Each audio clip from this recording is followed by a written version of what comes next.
It hasn't even been a day since I first laid eyes upon it.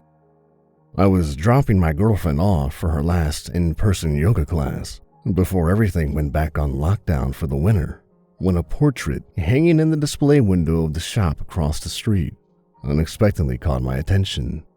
It was an 18 by 24-inch expressionist painting of a black humanoid creature with poorly defined edges and features, like it was bleeding into the shadows around it. It was tall, gaunt, and hunched, dressed in a tattered hood and mantle that vaguely resembled a set of wings. It lacked all facial features save for a pair of misty white eyes, the only part of its body that wasn't black. It held a lumpy sack in one hand, and in the other, it plucked up a child between two of its long, Dr. Seuss-esque fingers. The child was bruised and bloodied, and undeniably terrified for its life, but no motive could be inferred from the stance of its tormentor. The whole scene was reminiscent of Saturn devouring his children, only with Saturn reimagined as some sort of Lovecraftian boogeyman. My interest sufficiently piqued, I decided to go inside for a closer look. The shop in question was Orville's old-fashioned oddity outlet and was mildly infamous for selling strange items of questionable authenticity. Ever since I had first started taking my girlfriend to the neighboring Eve's Eden of Esoterica, I often found myself wondering how old Orville managed to stay in business. His oddity shop rarely seemed busy, and from what I could tell, most people agreed that his merchandise was overpriced hokum. It could have just been that Orville was living off an inheritance or something and was operating his business at a loss for the hell of it, or that the runoff from Eve's was enough to keep him afloat. But a quick glance at the local paranormal forum, heroichallows.net, produced photographs of some of our town's wealthiest residents visiting the shop, along with a handful of other mysterious figures who nobody recognized. Everything from cloaked cultists to colorful clown girls have been seen making after-hours visits to Orville's. So maybe, just maybe, a few of Orville's high-end items were legit, and the occasional sale to a select clientele was all he needed to stay in business. It was a fun little thought as I stepped through the door, paying no heed to the large caveat emptor emblazoned upon it. VHS tapes? What am I supposed to do with VHS tapes? I heard a gruff voice ask. I turned towards it and saw an old man in a garish pastel suit, with his feet upon his desk and a phone in his hand. With his other hand, he indicated that he would be with me in one moment. Nobody has a VCR anymore, so what good would? You have a VCR to go with the tape collection? And what's his deal? Of course you can't set the clock. There's nothing paranormal about that. Listen, what are you trying to sell? The tapes? Or what's on the tapes? Because if it's what's on the tapes, then maybe you could. Yeah? Uh-huh. Well, I'll never be able to move them as a general item if I gotta convince people to buy an obsolete VCR to go with them. I might be able to broker a deal for a specific buyer, but I'll need more information. Not now, though. I've got a customer. I'll call you back. I said, no. If you put a piece of Scotch tape over the remove tab, you can tape over it again. If there's tape residue, then it could have already been taped over, but it could just be from an old label. How would I know? Yeah, you go figure that out. I gotta go. Bye. He hung up the receiver on the cradle of a bronze mahogany rotary phone before folding his fingers and giving me his full attention.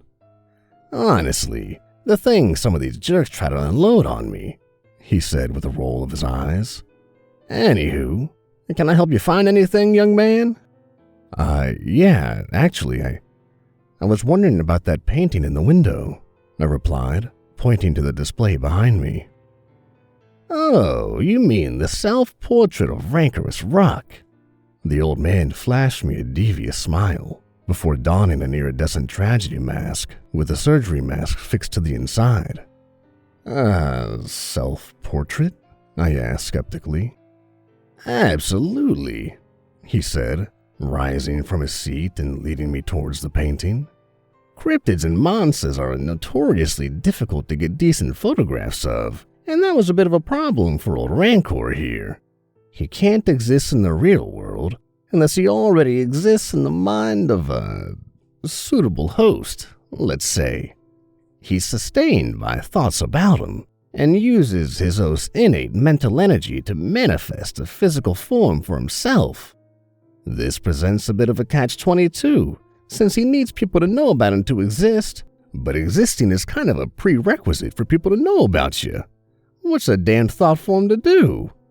If you're a thought-based murder monster with an artistic streak like Rancorus Ruck here, you leave a self-portrait behind as a calling card. That way, even after your host is pushing up daisies, another one is bound to come along sooner or later and end up getting you stuck in their head. He took the portrait down from the easel and allowed me to get a better look at it, taking care not to look at it himself. The first thing I noticed was that the lumps of the sack were much more clearly hands or feet, or even faces pushing against it from the inside. The bottom of the sack was wet and dripping with a dark fluid, presumably blood, and the background showed many small sets of footprints running rapidly in all directions. Finally, in the corner, I could make the signature of the artist in the same stark white as the creature's eyes. Rancorus Ruck, self-portrait, September 1947. So you're claiming that the creature in the portrait is the artist, and it leaves these paintings behind as a way to infect other victims? I asked incredulously. That's right, and anyone with a lick of sense or concern for their fellow human beings burns them, so they're very rare, Orville replied. I know what you're thinking. Why in the world would anyone pay $1,300 for a cursed painting? $1,300? Before taxes and various fees and surcharges, yeah. The reason is that since old Rancor is sustained by your thoughts, you're able to exert some control over how he manifests. The more you study this portrait, the more of Rancorus you take into yourself, and if you're strong enough, the more of him you can bend to your will. Potentially very useful, or, life-saving, if he decides to come after you, which he probably will, since you've taken such an interest in his handiwork. Good luck getting him out of your head now. Seriously, though, your best bet is to buy the painting and study every square inch of it until your eyes are bloodshot, put in some eye drops, and keep studying. I was more than a little confused by Orville's sales pitch of, buy this possessed painting in the hopes of inoculating yourself against the demon first. I didn't really believe him, but I did find the story mildly entertaining. As for the painting itself, I genuinely liked it. It was delightfully macabre, and I was curious about why the artist would have titled it a self-portrait. I could tell that it was an actual painting and not a print, so even though I would have liked some actual provenance on the piece, $1,300 wasn't really an outrageous asking price for a decent work by an unknown artist. As much as I hate myself for it, I ended up buying the damn thing, which came to almost $1,600 with all of Orville's taxes, fees, and surcharges. He wrapped it up very carefully, still taking the greatest of care not to look at it himself. I didn't want my girlfriend to see it, not because I was afraid of the curse, but because I was afraid of her cursing me out. Fortunately, when she came out of Eve's, she put her bags in the back seat of the trunk. I didn't really have a plan for what I would say if she had opened the trunk, but I got lucky. That was a fight we could save for another day. Once I had taken her home and gotten back to my own apartment, for some reason I took Orville's advice and carefully inspected the painting before hanging it up. It didn't really make any sense though, since there wasn't really anything to study. Rancorus Ruck was just a shadow person, and there didn't seem much more I could learn just by looking at him. If I squinted, I thought that maybe I could make out the outline of a belt, ragged sleeves, or the tattered hem of his hood, but that was it. I stared into the empty void of his face. thinking that if there was any hidden detail, that was where I'd find it. But no matter how hard I looked, I couldn't see anything than those two white eyes. Since my thorough examination of the piece failed to yield any hidden secrets, I felt comfortably reassured that Orville had been full of crap. I even Googled Rancorus Ruck and got 0 results, which seemed a crushing blow to Orville's claim that there had ever been multiple paintings by an artist using that pseudonym. I was convinced the painting was a one-off by an unknown artist that had somehow found its way to Orville's shop, and he made up a story to go with it, as he did for all his wares. I did vaguely recall seeing something about a red Ruck on the Heroic Hollows forum, but I didn't think too much of it. I figured both were just drawing inspiration from the same local legend. I tried taking a photo of the portrait with my phone to upload to the forum, and that was when things started to get weird. When I looked at the portrait through my phone, Ruck was nothing but an amorphous black cloud. There was nothing humanoid about his form at all, and the white bits that had been his eyes were now clearly just breaks in the cloud. I fiddled around with the settings and even the lighting in my room, but nothing could make Rancorus Ruck appear in the screen the way he did in the portrait. This got even more unsettling when I tried to take a photo or record a video. Each and every time, the file wouldn't save, no matter what I did. I tried saving it to the device, the SD card, the cloud, but nothing worked. At this point, I was starting to get a little freaked out, but there were still rational explanations to explore before accepting Orville's cockamamie story.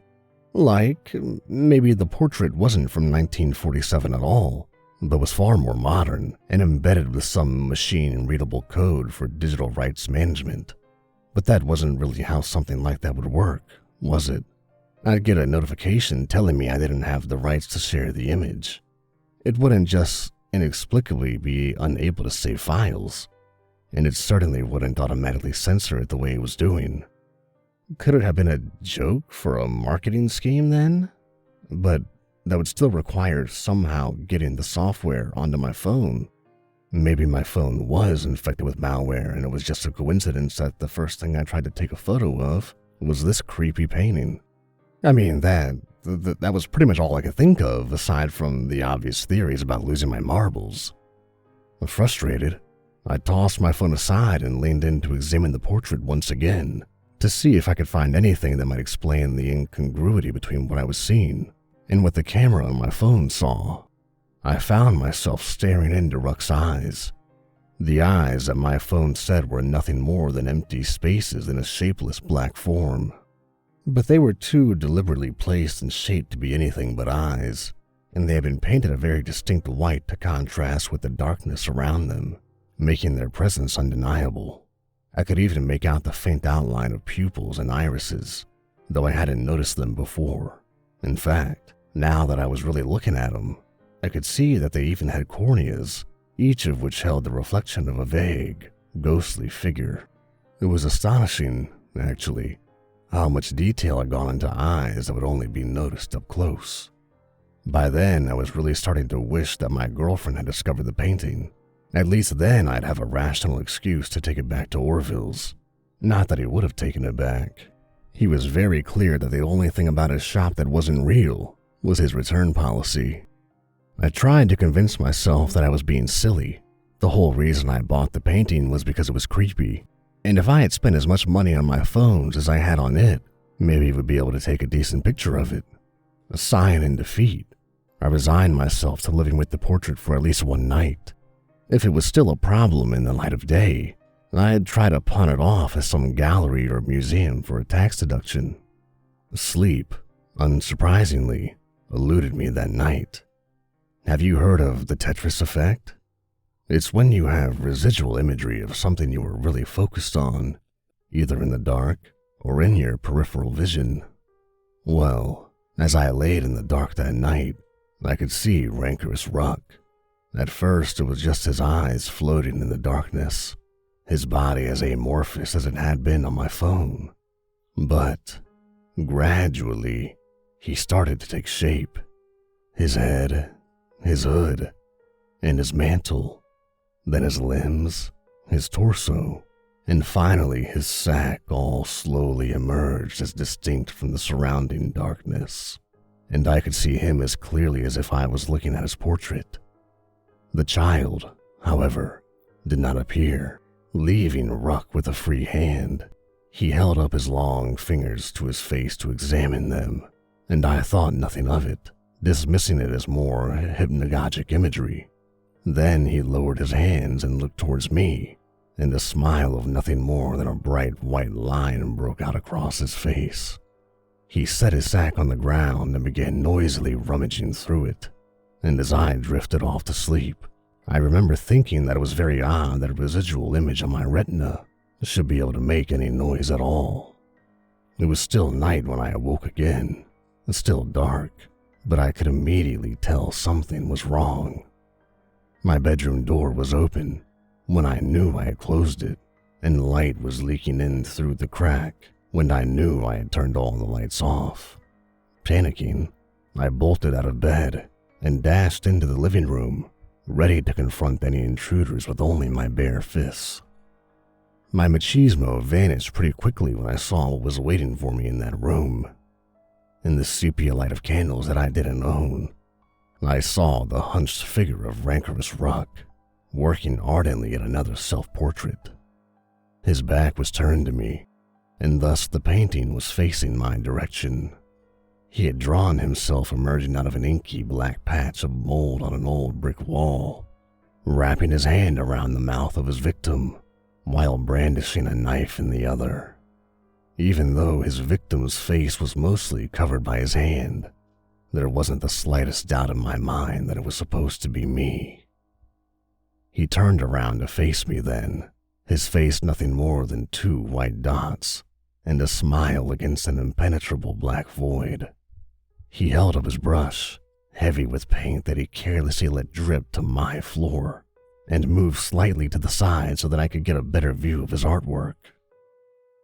"I don't think I got your eyes quite right, boy," he mocked in a raspy voice. "I hope you can live with that." I didn't respond. Hell, I barely heard him, my heart was pounding so hard. My veins were flooded with adrenaline, but I couldn't will my limbs to move. I was practically catatonic, sweating and shivering as I stared wide-eyed at the monster painting in my living room.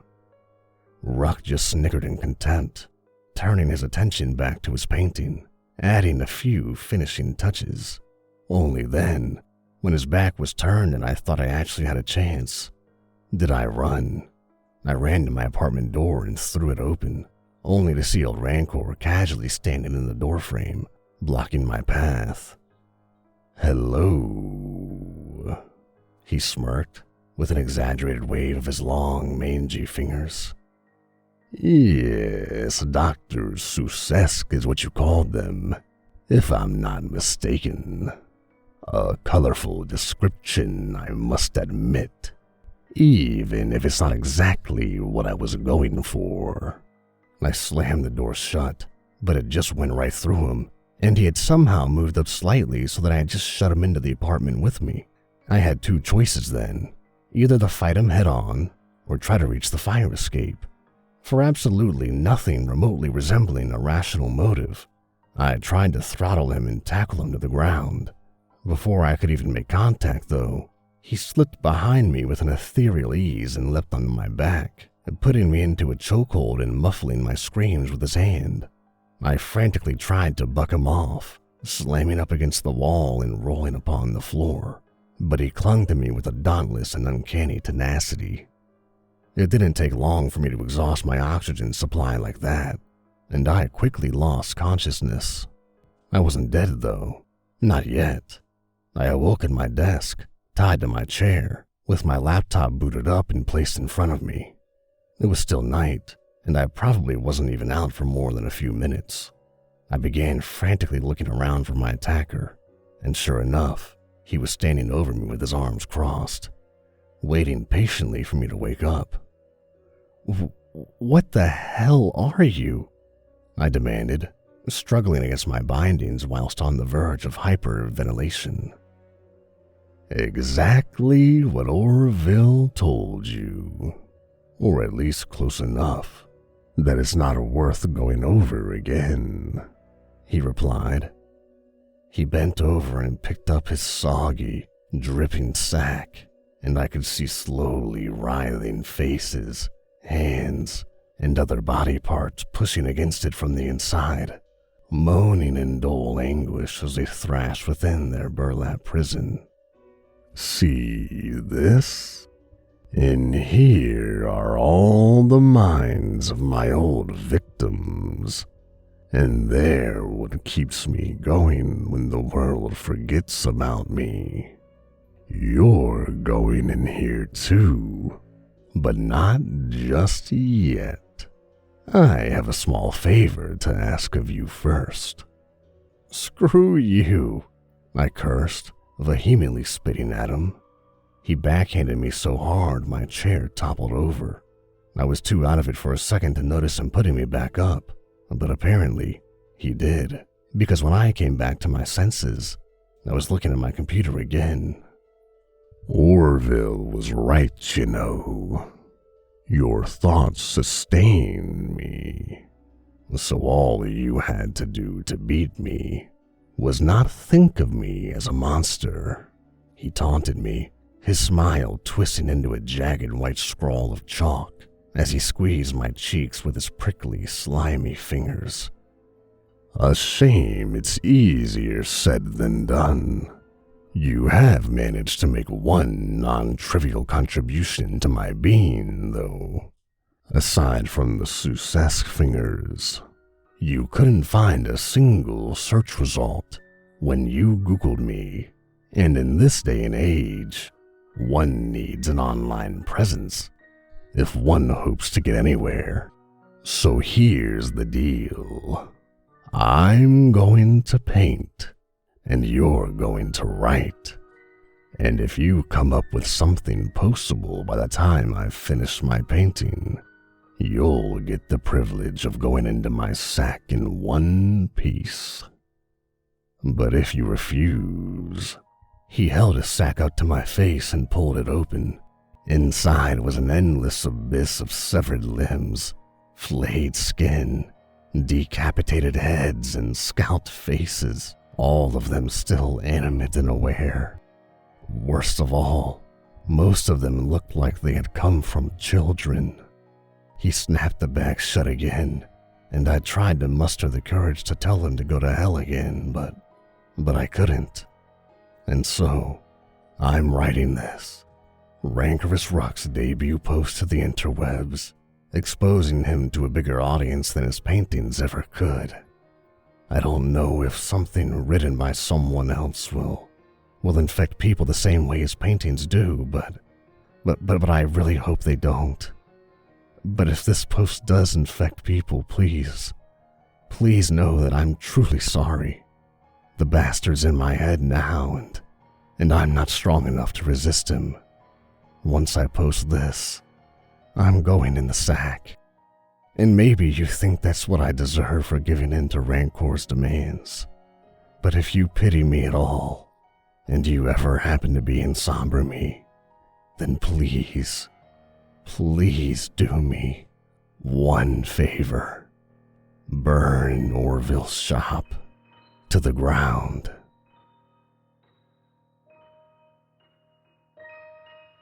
Thanks for listening, everybody. And if you like what I'm doing, leave a like and a comment down below, and hit that subscribe button for more Nightmares Nightly.